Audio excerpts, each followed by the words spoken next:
আরে short short চলবে। হেই note থেকে না বস, চুপ করে। আরে একটু বাথরুমে যাবে।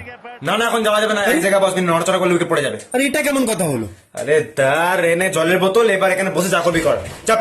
এটা কোনো শট হলো ভাই? যাই বল তাই বল, বিরাট কোহলি 8 ভালো খেলো, কাভার ড্রাইভটা খেলতে পারে না। কাভার ড্রাইভ খেলেন তুমি বলতে হবে ওয়েট করতে হবে পেছনে, বলটার জন্য ওয়েট করতে হবে, হেডটাকে স্টিল রেখে জাস্ট বুঝিস তো। এখনের আর কি ইন্ডিয়া বাস পাকিস্তান, খেলা হতো আমাদের সঙ্গে সচিন, দ্রাবিড়, লক্ষ্মণ, হরভজন সিং, ক্যাপ্টেন ছিল সৌরভ গাঙ্গুলি। গাঙ্গুলির যুগ ছিল সেই সময়, বুঝলি তো। এরা আজকালকার ফেমাস প্লেয়ার বিরাট কোহলি কে এনেছে? গাঙ্গুলি। কিন্তু আরে যোগ- গুগল তো বলে বিরাট নাকি ধোনি রানের ডেবিউ করেছে। গুগল সব ঠিক বলে না, গুগলটাই তোরা দেখ। খেলাটা কে দেখেছে? গুগল না আমি। আরে গুরু গুরু কিং কোহলি কি সাদে বলে শর্ট দেখেছিস? কি রে, বিরাট সেঞ্চুরি করলো নাকি? আরে না না, স্ট্রেট ড্রাইভে 4 মারল। তা লাভ আছে কেন? চুপ কর বাস। ইস, বাবার আজমের কাছটাকে মিস করে।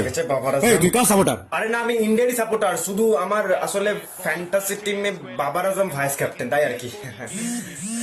টিভিতে সবাই খেলা দেখছে, কিন্তু আমি কিন্তু যেদিকে তাকাচ্ছি তোমাকে দেখতে।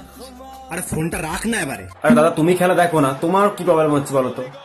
আচ্ছা আপনি খেলা দেখতে ডিস্টার্ব আরে না না, তোমার থেকে বেশি ইম্পর্টেন্ট কিছু আছে নাকি? খেলা তো এরকম আগে যাবে। ছয় তো এটা।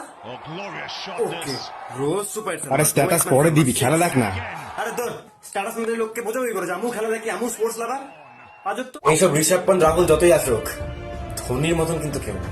হ্যাঁ, সে ঠিক, কিন্তু রাহুল কিন্তু স্ট্যাম্প আউটটা দুর্দান্ত করলো। আরে পাগল, স্টাম্প করলেও ধোনি খেললে না পাকিস্তানের প্লেয়াররা খেলতে আসতো। এ মা, কেন?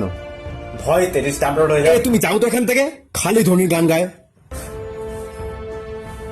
ধোনি থাকলে আজকে আমাকে চলে যেতে হতো। ঢের